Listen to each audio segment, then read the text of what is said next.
And I think the reason is that if you're in a HR role and you don't have that partnership, then you don't have a seat at the table because you're not impacting on business decisions and you don't have an equal voice. And I think the strongest organizations are those that balance people and performance, or performance and people.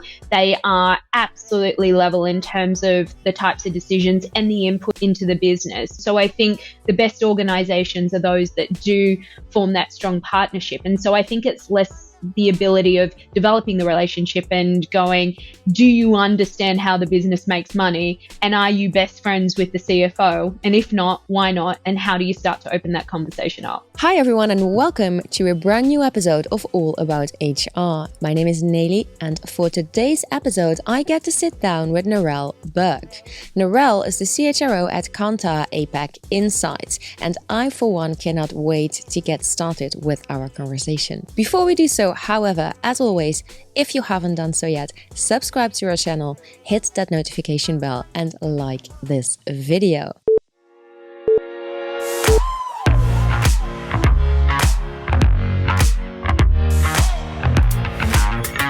Welcome to another episode of All About HR. Now, let me welcome Narelle to the show. Hi Narelle, how are you? Hi, Neely. I'm great. Delighted to be here chatting with you. Yes, and I'm delighted to have you here with us. So if I may ask, Narelle, from where in the world are you joining us today? So I am in the fabulous country of Singapore, which is wonderful. Always hot and always lovely. Okay, nice. So before we dive into the conversation, Narelle, for the people in the audience that don't know you yet, could you tell us a little bit more about yourself and the work that you're doing at Kantar APAC Insights? I can. So I've been at Kantar for about 7 years, and the role I'm in is CHRO for APAC Insights. So we have about 3,000 people, and my role is really to partner alongside our CFO and our CEO to help the business run more effectively through our talent, which is one of the most important parts of our business. Thank you for that. And I am particularly excited to talk about this topic with you, Narelle, because it is also one of the main themes or trends that we identified in our HR Trends for 2023, the evolving role of the CHRO. However, this doesn't mean that this will only be an interesting conversation for people who are already in that role or who are chief people officers, because we will touch on various elements that are, I think, definitely very interesting for everybody working in the people fields. And perhaps we can start with, why is that relationship that you have with the CFO so important for your success as a CHRO? Yeah, it's really important. So if I think about running a professional services business, and that's what we are, the major cost in the business is your people cost. And as a part of that, any decision that HR makes or finance makes has an impact on people. And so particularly within our organization, we established early on that the three legs of the stool, your CEO, your CFO, and your CHRO, were absolutely essential to all decisions you make, not just people, but business-based and finance-based decisions as well. And so that partnership and ensuring you're in sync is really important. We had a change in CFO just over a year ago, and part of that was helping her to understand the business. And so when it opened up post-COVID environment, one of the things we said is it'd be great to get out to the business to understand what's changed, see how our people are evolved and how the businesses are performing. And we looked at it from the perspective of people and performance, HR and finance, and going out in partnership. And so we've been doing that over the last 4 to 5 months. And importantly, both of us go into it understanding what's happening in the business. We can make key decisions. We can inform on strategy and people and finance decisions. And you have that partnership in the room to be able to do that. So we talk about the metrics and why they're important for HR and finance. We talk about the management reporting and how we balance that out. We talk about the resourcing needs and how we can support that. And so everything we do is in partnership, which is really important. And going out to the markets has been an extension of that. And the impact it's had is that we both go in with a consistent understanding of the market, their needs from a people and performance perspective, so that we can help to support our business leaders in those markets to make better decisions. Yeah, when you talk about it like that, Narelle, it makes a lot of sense to me to have that partnership. And I remember that you mentioned at the start of our conversation that there's also this a relationship between CEO, CFO, and CHRO, so the three of that. And I will get back to that later in our conversation. Perhaps we can take a look as well at the more practical aspect of this relationship. And so how does this partnership, how does that impact the decision making that happens within the organization in the boardroom? Yeah, absolutely. And I can do it from a number of lenses. So one is in terms of setting strategy and budgeting. And one is how we operate across the region and then how it impacts on markets. So from a strategy and budgeting perspective, which we're working through at the moment for the next 12 months, it means that when we're putting down our plans and the business objectives that we want to achieve, we're looking at it from a very balanced point of view. So we're looking at it from a market lens and what the market can actually deliver in terms of top line growth, but we're looking at whether we have the talent and the ability to deliver on that. What's the commercial requirement? What are the capabilities that we need? Do we have the ability to be able to support that? And so our strategy and our budget also has a very detailed people plan that sits behind that, which means that we're thinking about strategy and action. We're thinking about the implications of all of the decisions we make and what are the not only the financial but the people implications and how we can support that. So it supports it from a strategic perspective in that all of our planning, our budgeting is aligned between HR, finance and the business. From a regional perspective, any decisions we make on headcount, hiring, utilization, the ability to manage our people and our attrition, all of those areas come back into us making joint decisions. So if you are looking at, do you need to hire more people? You're looking at, well, how is the market utilized? What type of pipeline do they coming in? Do we have the people to be able to deliver on that, or do we need to support it in a different way? You look at it from an organizational design perspective, which is, do we have the right organization designed to support the growth that we need? If not, how do we review that?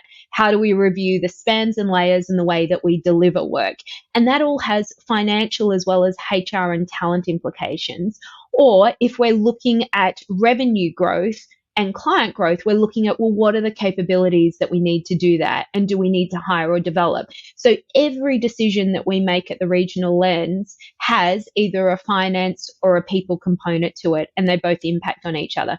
And at a market lens, it means that we're united, we're in sync. We're doing principle-based decisions on how we're trying to support the growth, and we're aligned whenever we have those conversations at a market level to support them. Fantastic. I really like how you gave us an idea here from different lenses, because there are, of course, different lenses that you have to take a look at or through when you are doing this in a partnership.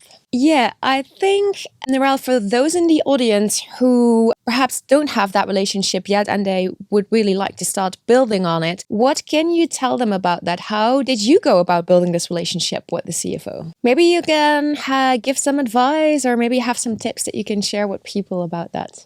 Yeah, so I think this has been my standard way of operating for quite a period of time in partnering roles. And I think the reason is that if you're in a HR role and you don't have that partnership, then you don't have a seat at the table, because you're not impacting on business decisions and you don't have an equal voice. And I think the strongest organizations are those that balance people and performance, or performance and people. They are absolutely level in terms of the types of decisions and the input into the business. So from my perspective, it has been acknowledging that, and wherever you can, making sure you understand the CFO's role. How does the business make money? What are they trying to achieve? What are the objectives that they've got in place? And how do they impact on the people side of the business? And if you understand that, then you can map it back and go, this impacts on people. These are the inputs I need to have. This is how it helps you to deliver on these objectives. This is the role that I can play in supporting you, so that we're aligned and supported, and it's not just a finance directive. It's a business decision which impacts on finance and people. Therefore, we've got a partnership in how we work through it. And I think where you develop those partnerships through a sense of mutual accountability and supporting each other and wanting to work together to support the business, it's a much healthier relationship because you're helping each other out and it doesn't become adversarial or one-sided. Where I've seen it not work is where finance decisions have a significant impact on people and you don't realize it until it happens, or where the people decisions are put at the forefront and you end up with unprofitable and unsustainable businesses. And so I think the best organizations are those that do form that strong partnership. And so I think it's less the ability of developing the relationship and going, do you understand how the business makes money? And are you best friends with the CFO? And if not, why not? And how do you start to open that conversation up? Yeah, I think that is a really good point.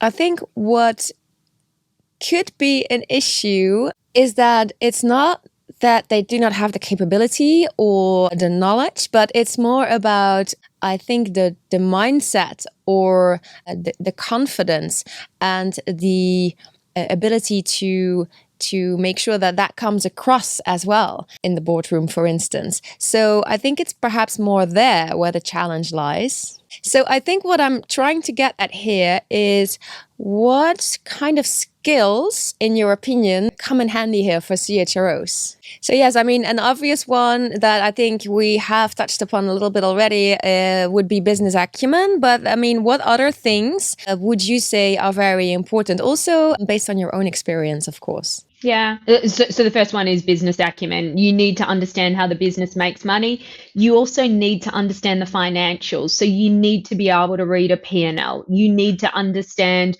what are the financial metrics that the business is going to run. I think the other piece is, what do you bring to the table in terms of that? So if I think about my role, what is the type of data, reporting, workforce planning that can help to support that as well? So it's understanding the business, the financials, the metrics, the P&L that you need, but also being able to bring data-driven decision-making to the table. So to me, that is foundational. You need to be able to offer something. I think the second thing that I would say is believe in the role that we play. So I think over the years, I've heard HR needs a seat at the table, and I'm like, hell no, pull that seat up, have a seat at the table, trust that your role is important and understand the value you create. And if you can't articulate that, then go and figure out how you can articulate that. And how do you articulate it in a way that makes sense for the business? What drives business performance through the people agenda? And I think that's really important, because if you don't believe the role we has is valuable, then why are they going to believe it? And if you can't articulate it, how are you going to explain to them the value that you bring to the role? So there's the second piece there. And I think the third piece around it is really around what I've heard, and what frustrates me is that HR is the soft side of the business. And I'm like, if it was that easy and it was soft, then we wouldn't have so many people trying to figure it out. So what we do is not soft.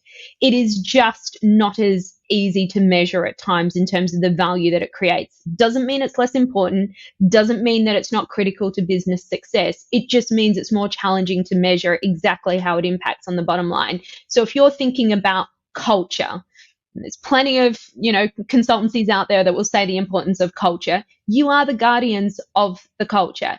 If you think about capabilities and you go into business, the majority of businesses right now are struggling with the capabilities they need now and in the future. Fundamental to driving business value and performance. If you think about engagement, absolutely fundamental to driving performance, particularly in a hybrid environment. And if you think about any other dimension, whether it's productivity, it is all about people, particularly in a people-based business. So at the end, the strategic things that you drive in these roles are fundamental to business success and have a fundamental role on business value.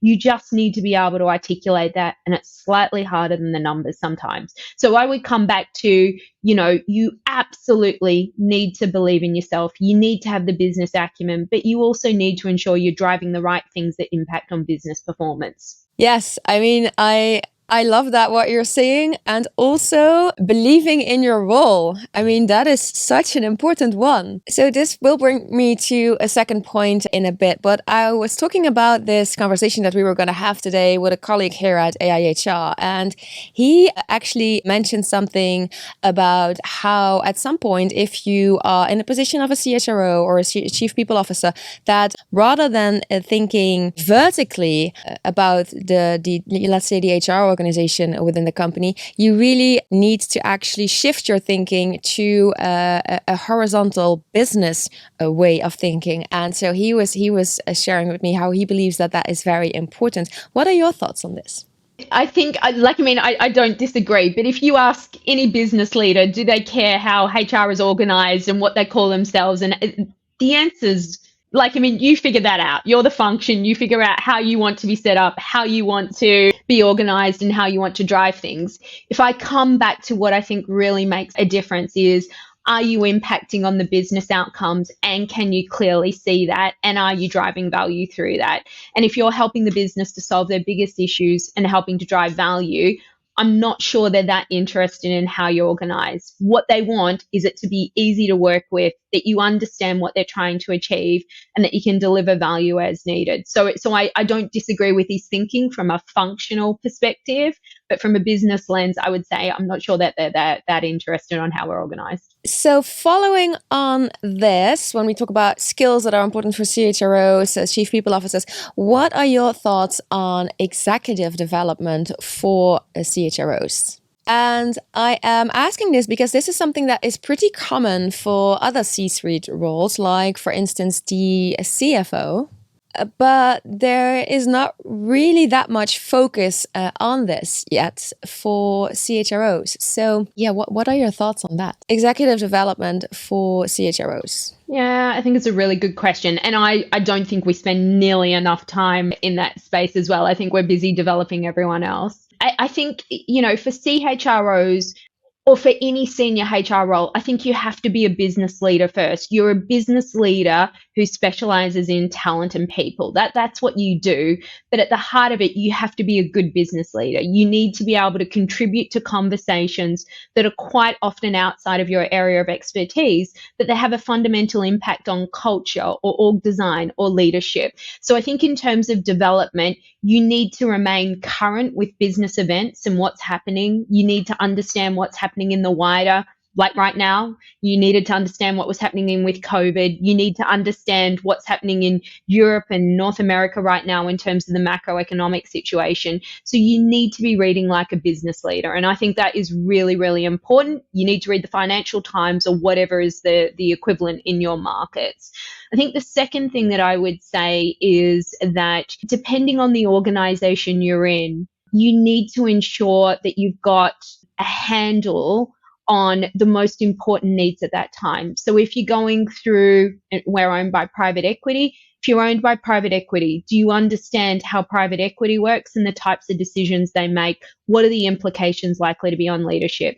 If you're divesting or you're doing M&As, you need to understand how that works. If you're going through a reshaping of the business, you need to understand org design. So I think there are some core HR fundamentals depending on what life stage your business is at and what's critical, because it's not the same for everywhere. Some will be an ER focus, some will be an OD focus, some will be more around mergers and acquisitions and the heavier stuff.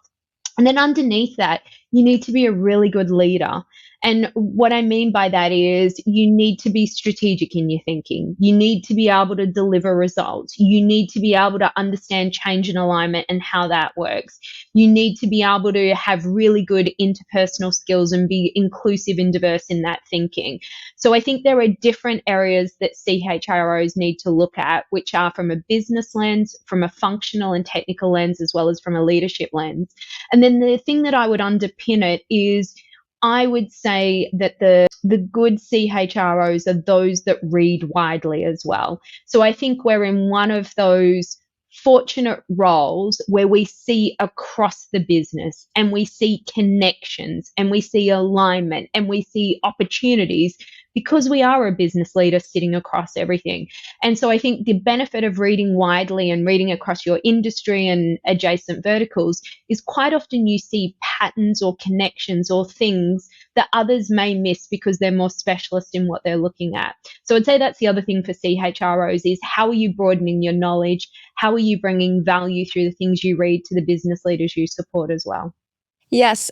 And I think what comes to mind as well is, yes, they see across the entire business, but they also see beyond that into the wider society. And I think we see this more and more. And I think this is also what you were touching on when you said earlier that we need to stay up to date with current events. And I think that's one of the things that's really beautiful about this role, actually. It's that it's also linked to what is going on in the world outside of the organization. And how is that linked to what we are doing as a business? Yeah, I mean, I just think that this is a very exciting role. So one more question before we're going to slightly change tack, Narelle. But what would you say is the biggest lesson that you learned when you first moved into a CHRO role? And I know that this has been a while for you because you have been in these kind of roles for quite a while already. But what would you say is the biggest lesson that you learned?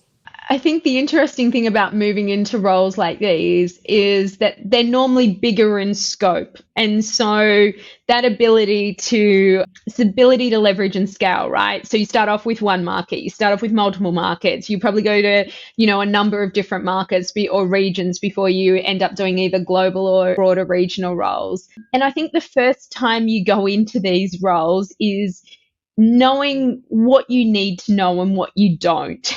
And so because when you're in market or smaller roles, you're across everything, you understand what's happening, you know the people, you know the business, you have an intimate knowledge of how a market works.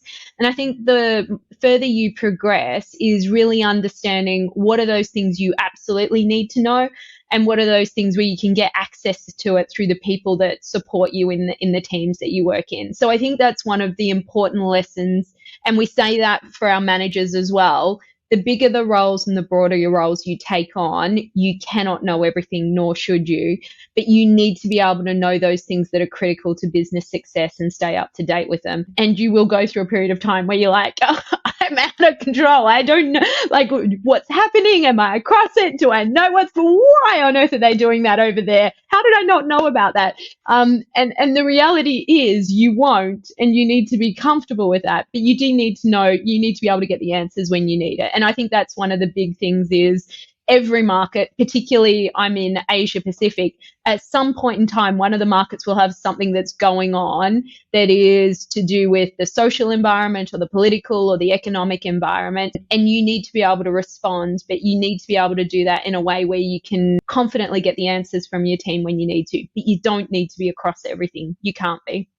No. Oh, yeah. Whoa, that is a great thing to remember. Thank you so much for sharing that. All right, we have been talking about the evolving role of the CHRO, and then there is this other development that we are occasionally seeing now, and it's something that I personally am quite excited about, and it is the fact that we see that CHROs, they are now moving into different roles, not necessarily always linked to the people field. So what we see, for example, is that CHROs are taking on diverse portfolios, like the CHRO at Old Mutual, who's also now heading up their group strategy function, as well as the HR function. And then there's Nestle's CHRO that's also responsible for some other functions, such as business services. And I think perhaps the most striking example was that the former CHRO of Unilever, Lina Nair, that left to become the CHRO of, I believe, Chanel. A first question about this, I think, Narelle, is do you believe that stories like these will attract more non-traditional talent to HR?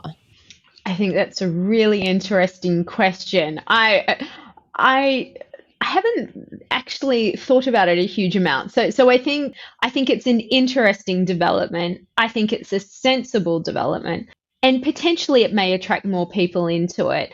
I think I think being in HR is a conscious choice. So if you talk to a lot of CHROs who have come up through their roles, at some point in time, I would place a bet that the majority of us have been asked to take on other things, whether it's been different types of agreements, negotiations, setting up different businesses, other functional roles, which might be broadening out to communications or marketing or other roles that you might want to take on. And I think the question comes back to is, why are you in HR and what do you want to do? And is the CHRO the role you really want, or do you have aspirations as a business leader? And I think you end up with quite divergent people at the top, those who are deeply passionate about it and want to stay in it because it's what they absolutely value, and those who have higher aspirations and want to see where the role can take them and go into business leader roles. And I think those paths are both, absolutely right. I think what I'm delighted about is that people are starting and boards are starting to see the value that HR brings to a business. And that can only be good, because the things we look after are things that are fundamental to sustainably growing good businesses over time. And so if they're recognizing that, I think it's great. My hope is that they put the right support around it to make sure those people survive and thrive in those roles when given the opportunity. I'd love to see more of these roles on boards as well, because I think it's a critical gap in succession, talent, leadership, is having voices that actually understand how it's done right. 100%. And I think this hasn't gotten any easier over the past few years. So I completely agree with you on that. And coming back to that question, I think it's a really good point that you're making, that yes, the people that have their hearts completely in the people function, they will probably remain there, and then there are others that might move into a different type of role. I do believe, however, that CHROs, that they are great potential candidates for these different kinds of roles, because they understand, or in an ideal world, they understand every single aspect of the business, and they have a really, really broad knowledge of both the business side of the company as well as the people side. And I think that is a magical combination. And I think that is also what makes them potentially fantastic candidates for other roles in the C-suite. Anyhow, now, Narelle, one of my favorite parts of the podcast is the part where I get to ask my fabulous guests, you in this case, about what they believe to be the biggest cliche that exists about HR. So yeah, that's the first one I'm going to start with. So I think that the term, there's so many. There's so many. So the one that comes to mind is that HR does the soft stuff, and it drives me nuts, because when I look at it, there is nothing easy or soft about. People are complex. People are deeply human and, are flawed as human beings, right? So you think about everything that happens out in the world around you and everything that comes into the office that you're expected to be able to deal with, and the ability to align people, to drive them, to support them, to engage them, to nurture them. You look at that and you go, now, how is that soft? It is fundamental to business performance. And I think it's cliched. I think it's outdated. And I think organizations that don't understand the value of their HR teams either need to do work on their internal branding to show the value, or just shouldn't be in leadership. It is such a core fundamental of the role, and we still have a long way to go to do it well. Nice one. Yeah, very nice one. Thank you. Thank you for that. And then the very last thing I'm going to ask you, Narelle, is if you would like to share with us an epic win and an epic fail. Now, we've had all sorts of those. We've had personal ones, professional ones, combinations, anything really that you feel comfortable sharing with. So yeah, perhaps, we can go to that. So I think an epic fail, I would go back to earlier on in my career. So I think that the ability to do broader leadership roles depends on your ability to be able to manage yourself and manage your time and be effective around that. And early on in my career, I would have been in my mid-20s, and I was taking on broader roles, and I could not manage my time, let alone manage myself, let alone deliver on stuff. So I was too nice, overcommitted to stuff. failed to manage that and ended up in a situation where it was quite damaging for me because I'd missed some key deadlines. There was a credibility gap there. And so, you know, that epic fail with a leader who happened to believe me, believe it or not, I went onto a time management course. I, you know, figured out, and now I have one of the, I think it's a fairly phenomenal system, which means no one would ever say that now. Doesn't come naturally. It was a lot of hard work. I got into a lot of trouble early career around that. And that is probably one of the biggest lessons I've taken through me is if you want to be good at managing teams and managing businesses, you need to be really good at managing yourself and holding yourself to account. So that's an epic fail, and happy to share more on that. I think in terms of an epic win, I would have to say, you know, taking on global inclusion diversity at a time where it was, you know, the George Floyd incident had just happened. It was absolutely a challenging time in terms of companies and being able to actually cite, you know, clear action that you're taking and policy. I do not recommend taking on a global I&D role at a time of immense societal shifts and changes and incredible tension. And I have to say that the support that I got through that helped us to set up a more sustainable framework around how we look at inclusion and diversity. It enabled us to really look at what action we were taking and to put voices behind that. And it also ensured that as an organization, we were globally balanced in not just having an Anglo-Western view of what we were doing across the company, but that we're being nuanced in terms of the local markets. You know, I've let go of that portfolio and we have a fabulous new leader who's in there. And I think a lot of the work that we did early on has helped to set that up in terms of the focus that we're doing. But I think taking that on at that time and helping the company to move and navigate through that was incredibly challenging, but also a really good win for us, for our people, and for the communities we work in as well. Wow.